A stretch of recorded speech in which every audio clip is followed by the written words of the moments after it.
नमस्कार, मैं हूं संजीत और आप देख रहे हैं ई मीडिया।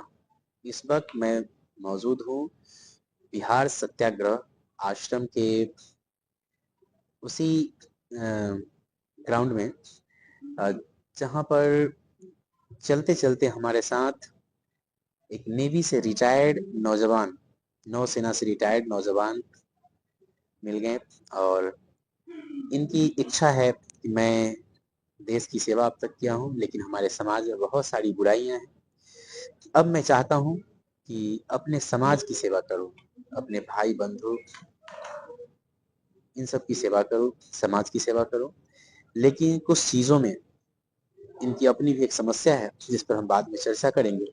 आपसे आग्रह करेंगे कि इनकी सहायता की जाए, इनका सहयोग करें आप, और एक मौका दें इन्हें कि विधायक के तौर पे आपके क्षेत्र में, क्योंकि आप अब तक आपने अमीरों को मौका दिया है, एक बार इन्हें भी मौका देने के लिए आपसे मैं रिक्वेस्ट करूंगा। सबसे पहले मैं इनका परिचय जानता हूं, उसके बाद सवाल और जवाब का सिलसिला शुरू होगा। आइए जानते हैं इनका परिचय क्या है। आपका परिचय क्या है, बताइए।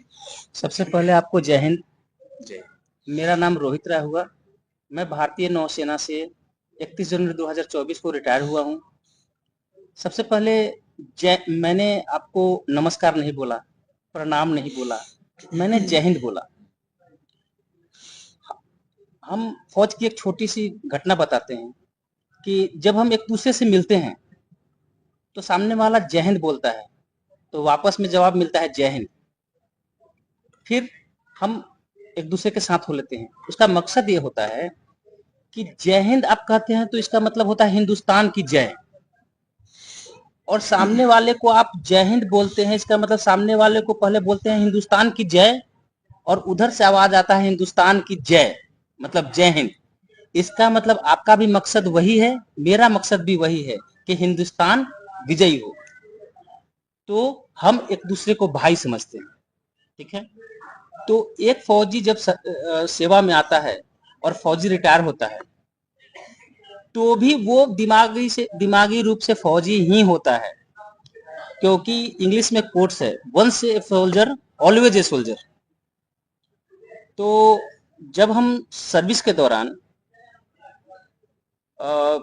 जब हम, जैसा कि आपको पता है कि हम तीनों सेनाओं में, भारतीय नौसेना का है कि समुद्री रास्ते में जो हमारे सीमाएं हैं उनको सुरक्षित रखना है।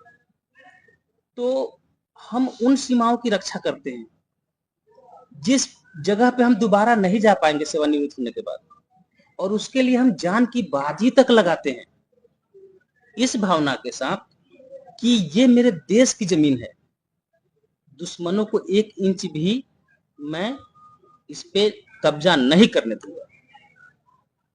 लेकिन दुर्भाग्य का शुरुआत तब होता है जब हम सेवानिवृत्त होके घर आते हैं। जब एक फौजी की बॉडी, यानी डेड बॉडी, जब गांव में आती है, तो हम अच्छे अच्छे कोट्स कहते हैं, अच्छे अच्छे नारा लगाते हैं। लेकिन जब वही फौजी एक जरूरतमंद होता है, उसको आपके सहारे की जरूरत होती है, आपके सहयोग की जरूरत होती है, उस समय नौकरशाही हो, समाज हो, इन सबों से उसे संतोषप्रद व्यवहार नहीं मिल पाता है। तो जब एक फौजी रिटायर होकर जब कॉमन लाइफ में आता है, तो उसे अब बहुत सा स्ट्रगल करना होता है, लेकिन उसके दिल में समाज के लिए कुछ करने का जज्बा उस समय भी रहता है, चाहे समाज उसके साथ जो व्यवहार करे।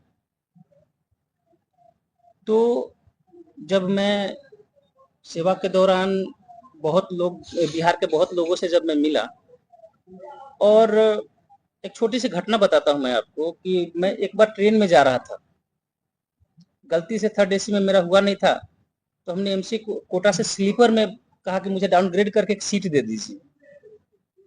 उस सीट पे मैंने 4 लोगों को बैठाया था और 5वां मैं बैठा था पीछे। इसलिए नहीं कि वो 4 लोग मेरे जान पहचान के थे, इसलिए क्योंकि उस ट्रेन में जो मैंने हालत देखा, कैन यू इमेजिन कि 48 घंटे तक एक आदमी उस हालत में नीचे बैठा हुआ है कि उसने एक चाय भी नहीं पिया, एक कप चाय तक नहीं पिया। मैं पूरे ट्रेन जब तक मेरा सफर रहा, मैं यही सोचता रहा कि ये भेड़ जैसी जो भीड़ है, इसका जिम्मेदार कौन है। मैं जवाब नहीं खोज पाया उस दौरान। फिर सेकंड कैरियर की बात जब आई, तो जैसे आप हैं, आपका एक व्यवसाय है, वैसे मैं भी दूसरा व्यवसाय खोजने की कोशिश किया। आपको भी पता है कि एक सर्विसमैन का बहुत जगह कोटा होता है। रिटायर होने के बाद उन्हें मिलता है, दूसरा जॉब प्रोवाइड किया जी। जाता है। तो हम अच्छी सैलरी के साथ अपना जीवन काट सकते थे, लेकिन वो भीड़ जो है वो मेरे से सवाल कर रहा था कि यदि आप सक्षम हैं तो इस भीड़ को कम कर सकते हैं क्या। उस दिन मेरा हृदय परिवर्तन हुआ, और नौकरी करके आप समाज का भला नहीं कर सकते। नौकरी करके सिर्फ और सिर्फ आप अपना व्यक्तिगत रूप से सिर्फ अपना भला कर सकते हैं, अपने बच्चों का भी भला नहीं कर सकते। क्योंकि आपके बच्चे जब शिक्षित होंगे और एक उम्र के बाद उन्हें रोजगार चाहिए होगा, तो आप चाहे जो रोजगार करते हो उसको जीरो से शुरू करना पड़ेगा। तो मुझे समझ में है कि राजनीति ही एक ऐसा माध्यम है जिससे मैं बड़े पैमाने पे समाज का भला कर सकता हूँ। इसलिए मैंने राजनीति में आने का फैसला लिया। उसके बाद फिर इसी दौरान जन सुराज अपने पद यात्रा उसकी जोरों शोरों से चल रही थी। हम प्रशांत जी का वीडियो भी देखे, और इनके अंदर की जो वो आग थी कि बिहारियों को एक भीड़ की तरह ना समझा जाए, उसे एक एसेट के रूप में समझा जाए, ऐसी भावनाएं उनके वीडियो में मुझे दिखी। तो फिर मैं जन सुराज से जुड़ने का प्रयास किया।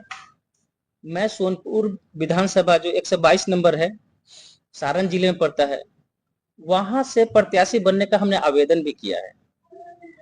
लेकिन दुर्भाग्यवश उनके जो चार्जेस हैं वो मैं दे पाने में अभी तक असक्षम हूँ, क्योंकि आपको भी पता है कि रिटायरमेंट के बाद पेंशन लिमिटेड होता है, और उसमें से उतने पैसे निकाल लेना वो हमारे महीने चलाने में बहुत मुश्किल खड़ा करेगा। तो हमने एक साइड से कुछ काम करने का प्रयास किया है। मैं पैसे जुटाने की कोशिश कर रहा हूँ। यदि इकट्ठा हो जाएगा तो मैं पैसे के साथ कर दूंगा, और नहीं हो पाया तो मैं जन सुराज का एक सिपाही बन के रहूंगा। लेकिन मेरा प्रयास ये था कि यदि मैं वहां से प्रत्याशी बन पाया और मैं कुछ मतलब जिन लोग जो भीड़ ने मेरे से सवाल किया उसका मैं समाधान बन पाया, तो मेरे लिए इस जिंदगी में गर्व की बात है। एक कोटेशन है, मैं आपको एक लाइन बताता हूँ कि किसी विद्वान व्यक्ति ने कहा है कि जहाँ चाह होती है वहीं राह होती है, लगन सच्ची हो तो नहीं गुमराह होती है ना। ऐसे ही कुछ कोटेशन से मैं सही सही शायद बता पा रहा हूँ आपको।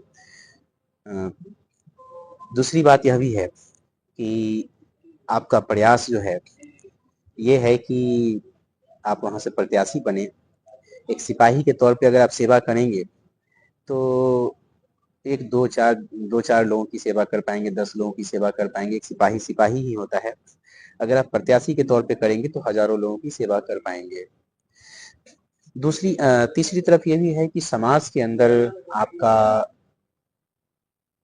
रुझान कैसा है, वहां पर पब्लिक से जो है रुझान कैसा है। मैंने अपने बहुत से गणमान्य वरिष्ठ गणों से मिला, युवा साथियों से भी मिला है। हमारे जो हम उम्र लोग हैं उनसे भी मैंने बात किया। सच पूछिए तो वो सब लोग हतोत्साहित हैं, क्योंकि नेता का आप एक नेता कब बनते हैं और नेता अच्छा क्यों होना चाहिए, इसका एक सबसे अच्छा मैं आपको एक कोट्स बताता हूं कि एक बहुत अच्छा कोट्स है इंग्लिश में कि a group of when you build a soldier of 100 lions and if their leader is a dog the entire lion will die like a dog. ठीक इसके उल्टा, if you build a army of 100 dogs and if their leader is lion, the entire dog will die like a lion. So your leader should be lion. Absolutely. Okay. तो राजनीति बहुत अच्छा व्यवसाय है। बहुत लोगों का ये मानना है कि राजनीति दलदल है। साहब, राजनीति जो है वो इतना अच्छा व्यवसाय है, उससे आप आम जनों को बहुत लाभ पहुंचा सकते हैं। क्योंकि सच्चाई है कि न्यायपालिका है, कार्यपालिका है, कुछ भी है, लेकिन नियम तो विधायिका ही बनाएगा ना, और विधायिका ही आम लोगों को की जरूरतों को समझ पाएगा। हमारे क्षेत्र में जो बड़ी-बड़ी पार्टियों के नेता हैं, उनका राजनीतिक शुरुआत जो हुआ, उनका उद्देश्य बहुत अच्छा था। उसमें मैं निसंदेह मैं आपके सामने कह रहा हूँ कि उनका उद्देश्य अच्छा होगा, लेकिन पार्टियों के प्रति जिम्मेदारी उन लोगों को आम जनता से बहुत दूर कर गया। और अभी भी जो एक मानसिकता है कि राजनीतिक पार्टियों के बल पे वोट दिया जाए, इन चीजों ने उन्हें अहंकार ला दिया, जबकि उनको आम लोगों की समस्याओं से जुड़े रहना चाहिए था। मैं जब अपने युवा साथियों से मिलता हूँ, मैं वरिष्ठ गणों से मिलता हूँ, तो उन लोगों का सिर्फ एक ही कहना होता है कि एक तीसरा ऑप्शन बनना चाहिए। रोहित जी, आप फौज से आए हैं और आपसे बेटर सेवा भावना किसी के पास नहीं होगा। आप प्रयास कीजिए। इसमें जन सुराज एक ऑप्शन है आपके पास, और उनके पास कनेक्ट होइए, नहीं तो फिर आप चुनाव लड़िए। और मैं आपको आश्वस्त करता हूं कि मैं 25 के विधानसभा चुनाव में मैं प्रत्याशी बनूंगा, इतना तय है। अब आदरणीय प्रशांत जी हमें सहयोग करें और इस बैनर तले, इनके पार्टी के तले मुझे प्रत्याशी बनने का सौभाग्य प्राप्त हो। तो ये जो प्रशांत जी का प्रयास है, उसमें मैं भी जुड़ के एक सामूहिक प्रयास करना चाहता हूँ, और मेरी भागीदारी को विनम्रता पूर्वक मैं समर्पित करता हूँ, और वो मुझे एक मौका दे। प्रशांत जी ने कुछ शर्तें तय किया है, कुछ शर्त भी रखा है। उनमें से कितने शर्तों को आप जो है सो फुलफिल कर पा रहे हैं? मैं उनके एक शर्त को छोड़ के बाकी सभी शर्तें पूरा कर सकता हूँ। वो है वो जो 21,000 रुपए जो है प्रत्याशियों को देना होता है, मैं ये नहीं करके मैं वो नहीं दूंगा, मैं प्रयास अंत तक करूंगा। हाँ, मेरी समस्या ये है कि मेरे पास पेंशन के रूप में बहुत लिमिटेड राशि आती है, और उतनी राशि मैं निकाल के अपने महीने का परिवार का निर्वहन नहीं कर पाऊंगा। तो हमारे साथ थे अभी एयरफोर्स से रिटायर्ड जवान, जो प्रत्याशी के तौर पर अपने समाज की सेवा करना चाहते हैं, और इसमें असहजता है इन्हें महसूस हो रही है। यदि आप चाहते हैं कि यह व्यक्ति, यह रिटायर्ड फौजी को यदि आप मौका देना चाहते हैं अपने समाज में सेवा करने के लिए, तो आप इनसे मिलें और कहें कि मैं आपके सहयोग में हूँ, और मैं अभी इनसे आपको ऑन कैमरा इनका एड्रेस और मोबाइल नंबर बुलवा दे रहा हूँ। आप फ़ोन करके भी इनको बोल सकते हैं, और जो सपोर्ट करना चाहते हैं आप वो कर दें। आपका मोबाइल नंबर क्या है? सबसे पहले तो सहयोग करने वाले साथियों को मैं अपने क्षेत्रवासियों को सबसे पहले जय हिंद बोलूंगा, क्योंकि अब मेरे अंदर का जो जय हिंद है वो मेरे मरने के बाद ही जाएगा। सो सबसे पहले मैं अपने क्षेत्रवासियों को जय हिंद बोलता हूं, और मेरे से संपर्क करने के लिए और व्यक्तिगत रूप से सलाह देने के लिए या आर्थिक मदद करने के लिए आप मुझसे संपर्क कर सकते हैं। मेरा व्हाट्सएप और मोबाइल नंबर है 9494632809। मेरा घर गंगाजल पंचायत के कोगरबानी गांव में है, और मैं वार्ड नंबर 4 में निवास करता हूं। आपका कोई पे फ़ोन नंबर है? पे फ़ोन नंबर यही जो व्हाट्सएप नंबर है वही है। वो फोन पे नंबर। मोबाइल नंबर बोल दीजिए एक बार। मेरा मोबाइल नंबर है 9494632809। तो आप यदि सहयोग करना चाहते हैं, इन्हें अपने प्रत्याशी के तौर पे देखना चाहते हैं, तो इन्हें सहयोग करें और ई मीडिया में और भी खबर देखने के लिए बने रहिए। धन्यवाद।